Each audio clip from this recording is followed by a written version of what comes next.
Winilin Luching. Follow-up question, sabi ninyo, Diyos si Kristo at Diyos ang Ama. Sino sa kanila ang tunay na Diyos? Dalawa na ang Diyos ninyo.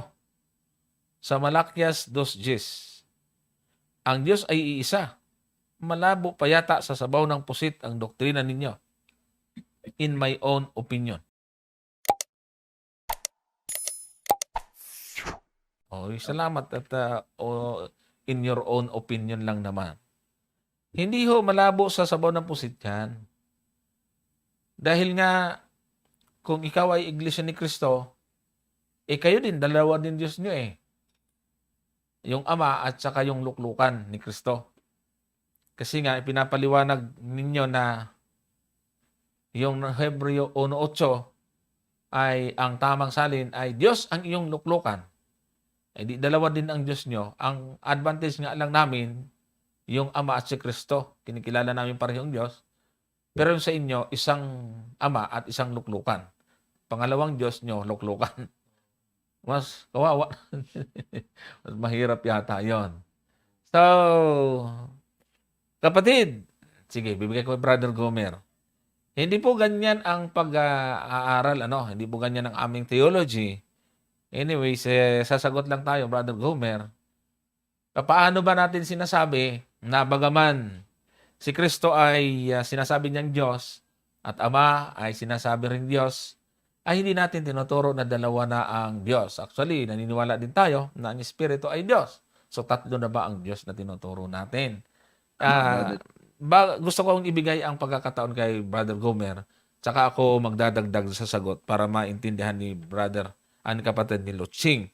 Kasi, bago mo sagutin, Brother Gomer, ito rin yung pinasa niya sa atin, Ay, hindi, ibahin na lang natin ito. Tama na pala yan muna.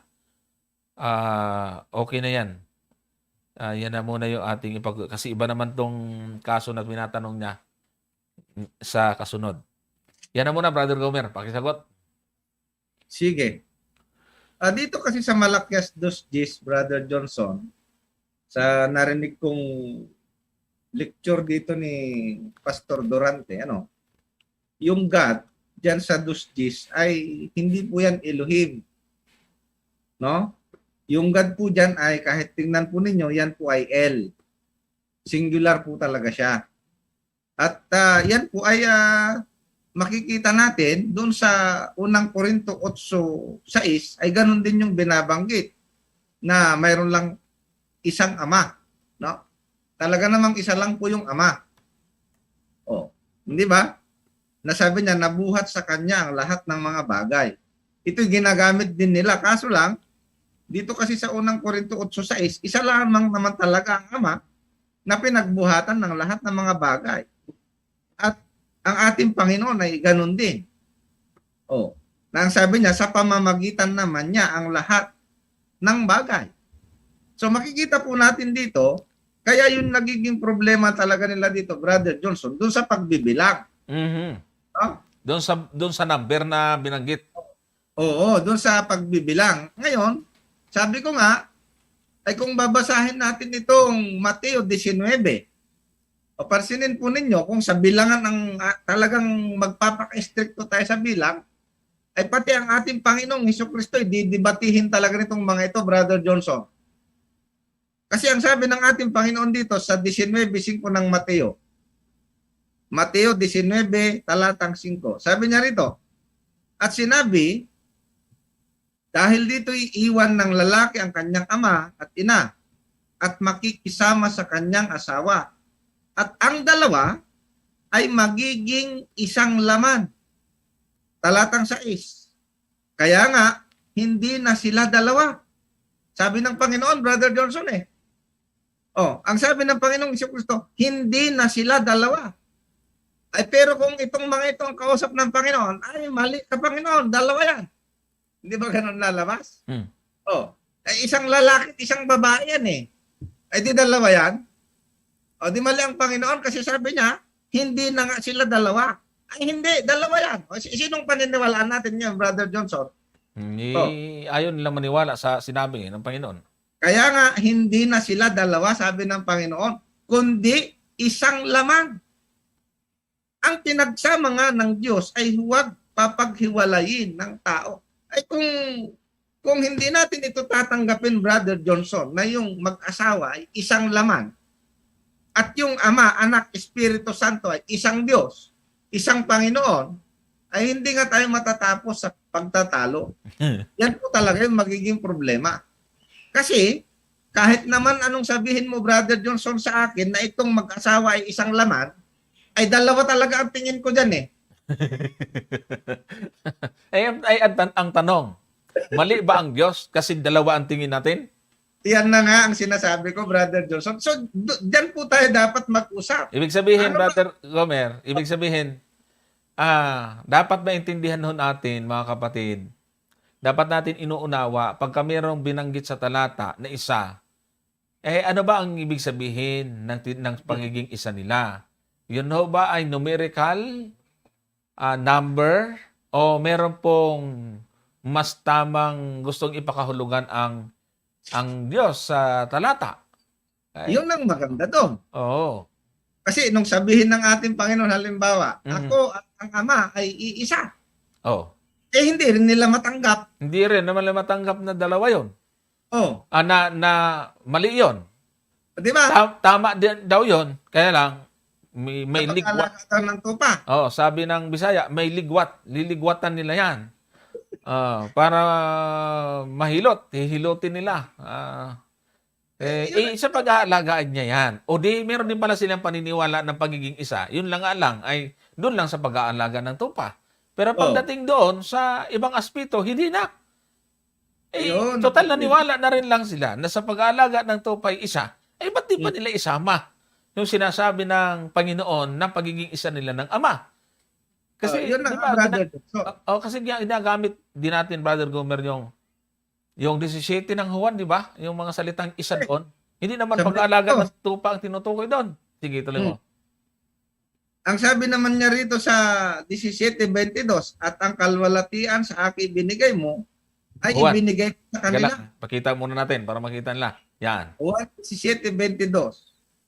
At ang kalwalatian na sa akin ibinigay mo ay ibinigay ko sa kanila upang sila'y maging isa na gaya naman natin na iisa. O di ba?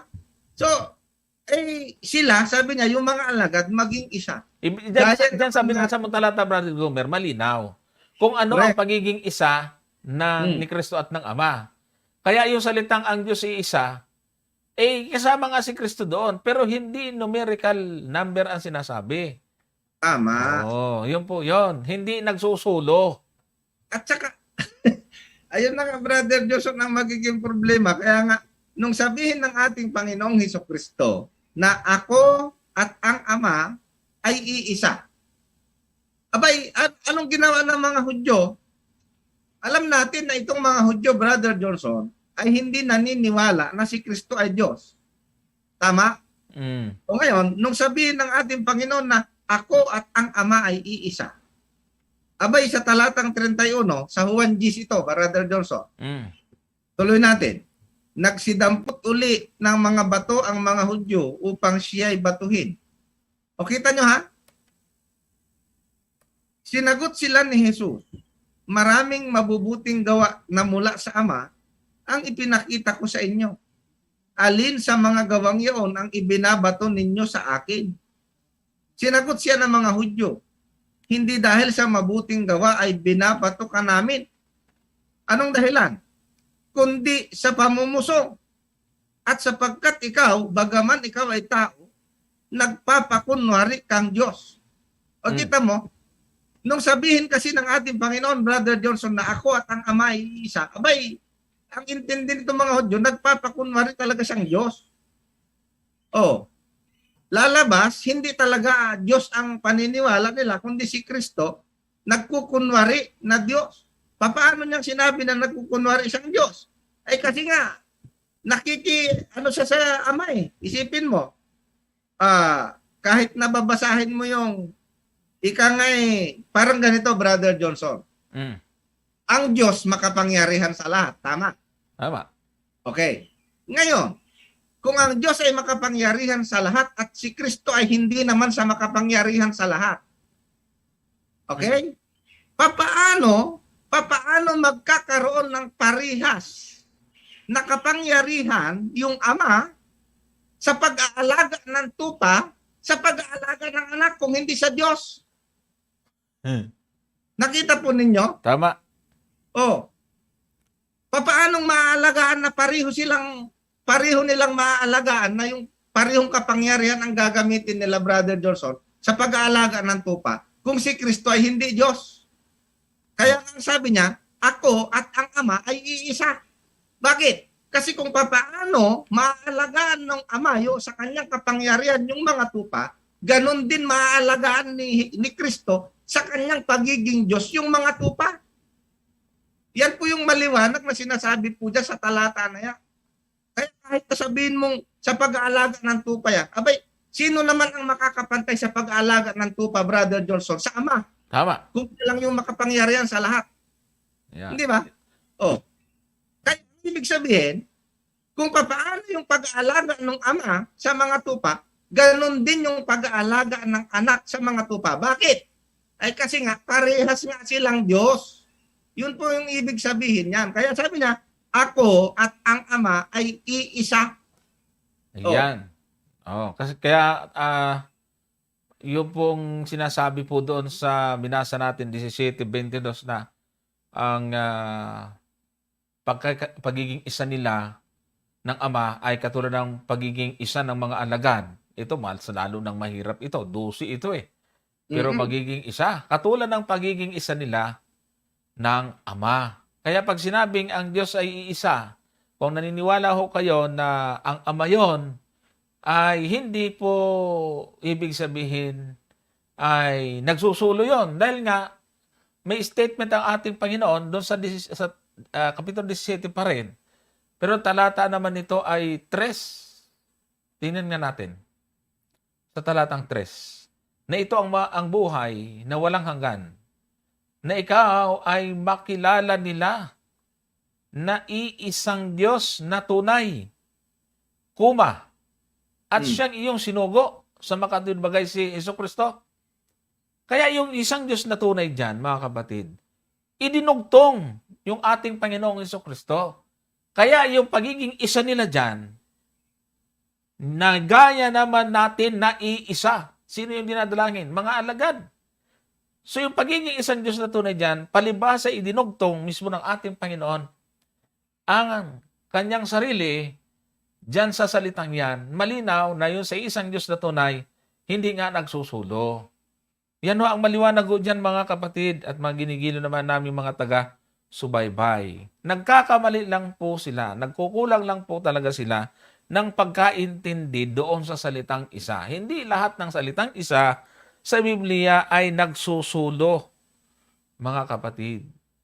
Paulit-ulit na nga natin tinatalakay yung dalawang termino sa Hebreo, yung ikad at saka yung yakid. Kaya yung Greek New Testament, yung Mateo 19 kanina ay ikad ang binanggit doon sa mag-asawa. Kung paano binanggit din yan doon sa aklat ng Genesis. Ayan, na iiwan ng lalaki yung babae at sila ay magiging isa. Kaya wala akong problema sa ating Brother Gomer kasi ang may laking problema sila. Dahil mababasang malinaw na si Kristo ay Diyos, ay hindi po pwede maging Diyos dyan, magiging dalawa ng Diyos.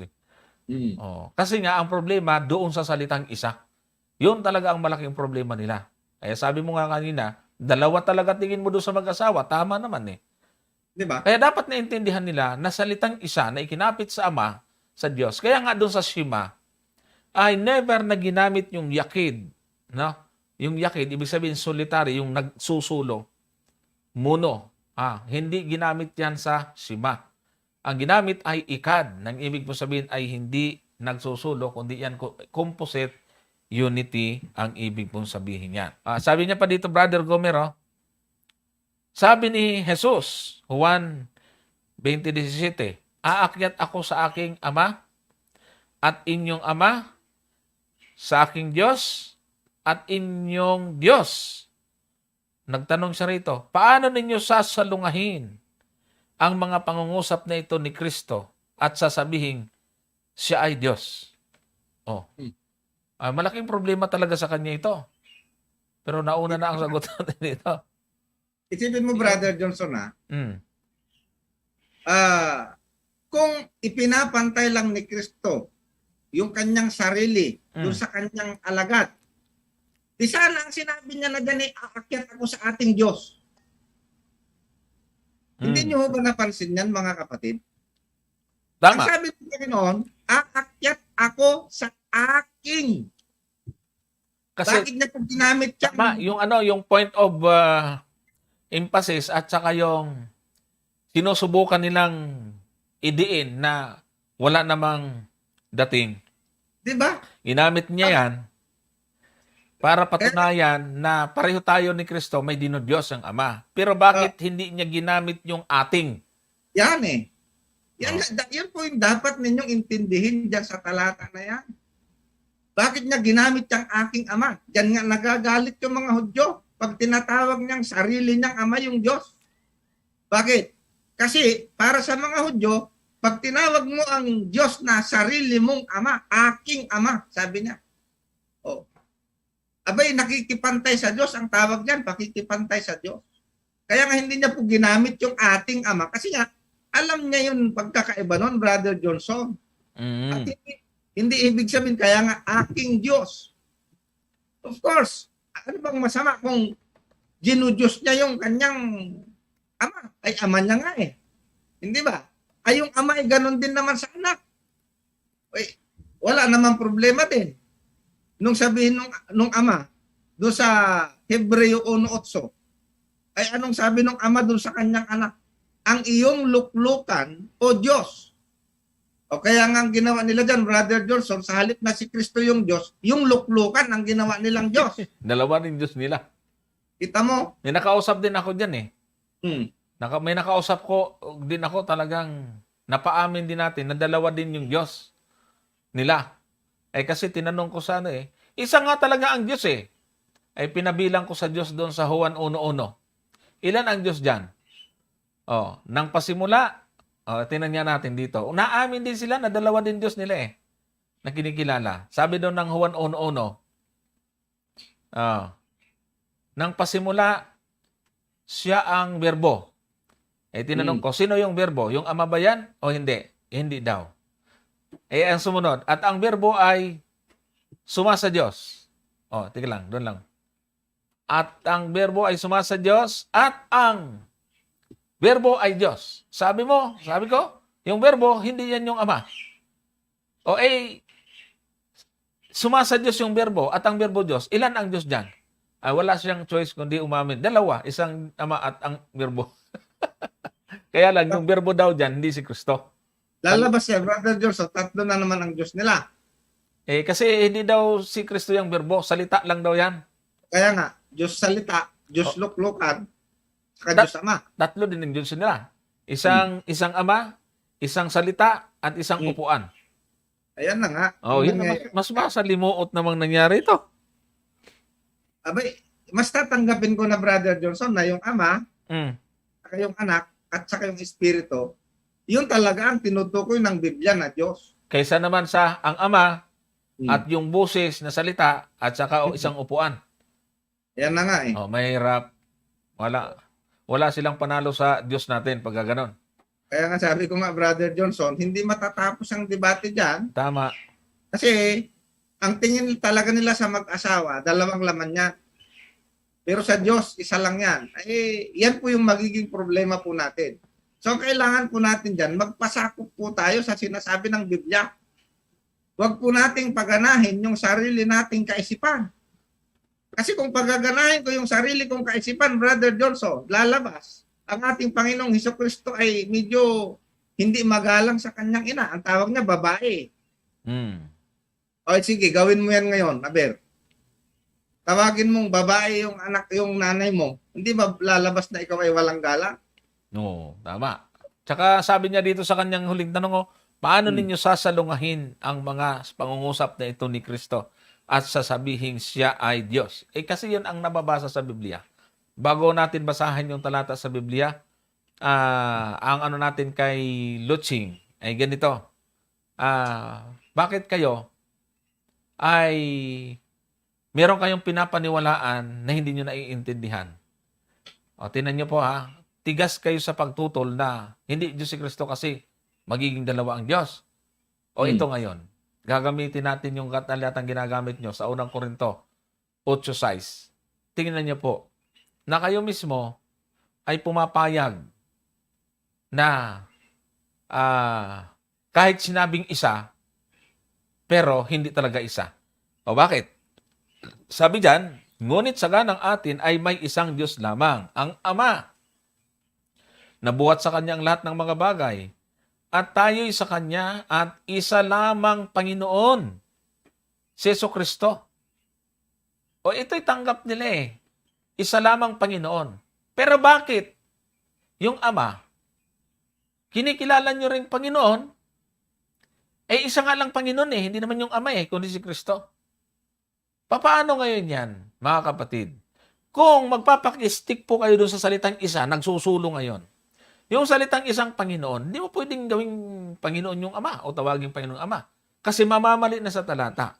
Pero bakit walang kahirap-hirap tinatanggap nyo kahit nakasulat na isa lang ang Panginoon, si Jesucristo, ay bakit naman hindi nyo pinapansin yan at tinatanggap nyo na dalawa naman palang Panginoon nyo kahit ang nakasulat sa Biblia isa lang?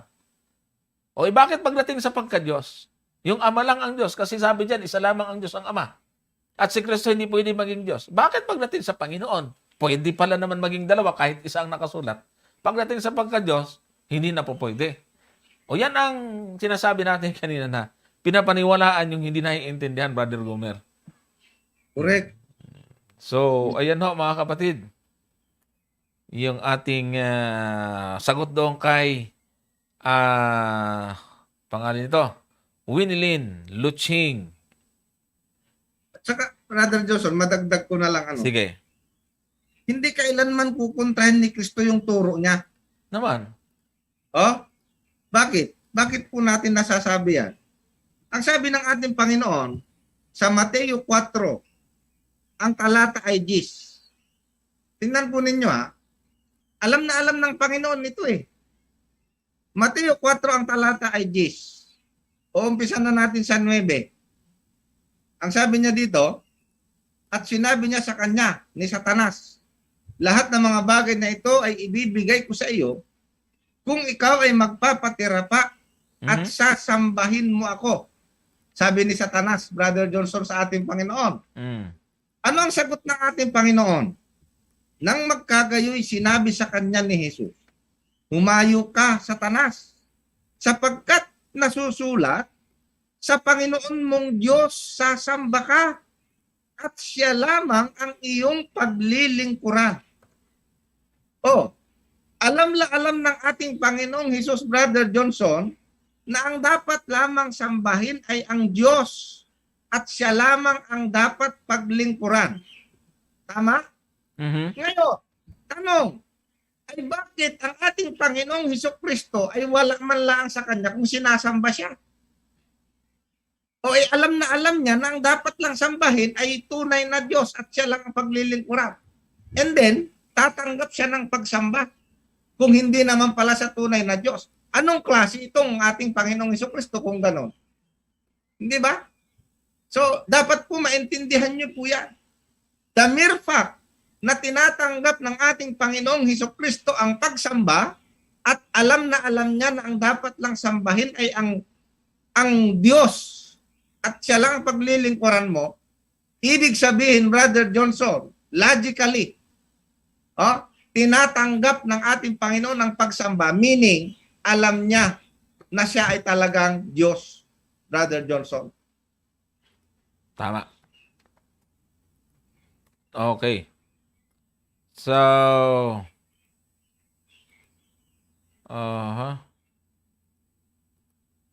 ito mga kapatid, ito muna kay Brother Silso Mortiga muna ang tanong.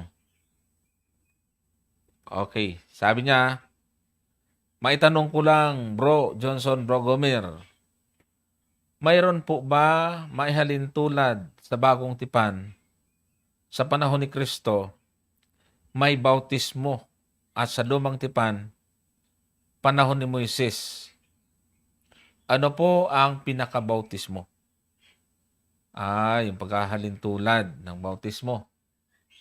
Sa panahon ni Kristo at sa panahon ni Moises, ano po ang pinakabautismo?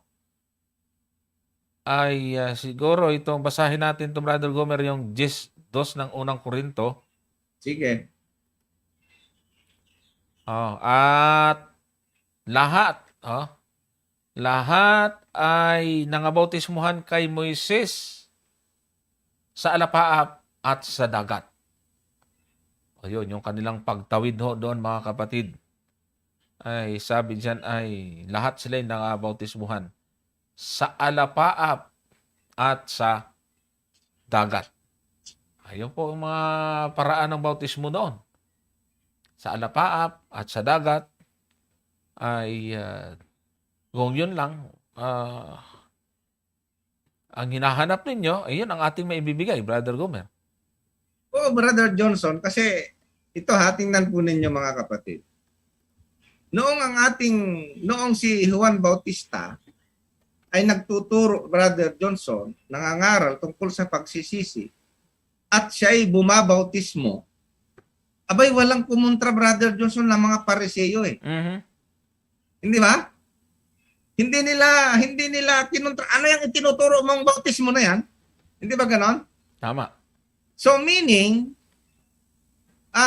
ano lang po yan? Meaning, alam na alam ng mga eskriba at pariseo kung ano yung bautismo na ginagawa ni Juan. Kaya nga sila ay lumapit din, Brother Johnson, para magpabautismo eh. Bakit? Kasi naiintindihan nga nila yung bautismo na ginagawa ni Juan. At dito nga, bilang si Pablo, Brother Johnson, ay isang pariseo, ay itinuro niya dito sa binasa mong talata na ito, na yung nangyari doon sa mga Israel sa dagat at sa magkabilang tubig kasi hinati yung dagat, tapos sa ibabaw ay ulap. Abay, alam ni Pablo bilang pariseo na yun ay simbolo ng bautismo, Brother Johnson. No? At isa pa niyan, masasabi natin na yung paghuhugas o paglilinis ay ginagawa din yan sa sanctuary na mayroong mga paghuhugas at paglilinis. At mayroon pang isang talata, Brother Johnson, dito sa Colosas, nais kong basahin ito. Ang sabi niya rito, sa talatang ito ay ganito, na sa kanya ay tinuli rin naman kayo ng pagtutuling hindi gawa ng mga kamay, sa pagkahubad ng katawang laman, sa pagtutuli ni Kristo. Talatang 12, na nangalibing nakalakip niya sa bautismo. Yun. Na kayo na may muling binuhay nakalakip niya sa pamamagitan ng pananampalataya sa paggawa ng Diyos na muling bumangon sa kanya sa mga patay. So yung pagtutuli, Brother Johnson, ay isang simbolo rin ng bautismo. Paglilinis yun eh. Oo, kasi paglilinis din po yan, ang ibig sabihin. No? So, yan po yun, mga kapatid. Kaya nga sabi ko nga, naisip, nung pinag-aaralan ko yan, Brother Johnson, bakit itong mga eskriba at pariseo, nung nagtuturo si Juan ng bautismo, hindi nila kinontra. Oo nga, sinasabing gumagawa ka ng sarili mong Di ba? Oo. Oh. Kinontra na nila lahat, yung bautismo hindi. Hindi nila kinontra yung bautismo. Manapa, sila mismo ay gustong magpabautismo. Bakit? Sapagkat alam po nila, naiintindihan po nila yung aral na yan bilang mga pariseo. Ayan, Brother Johnson.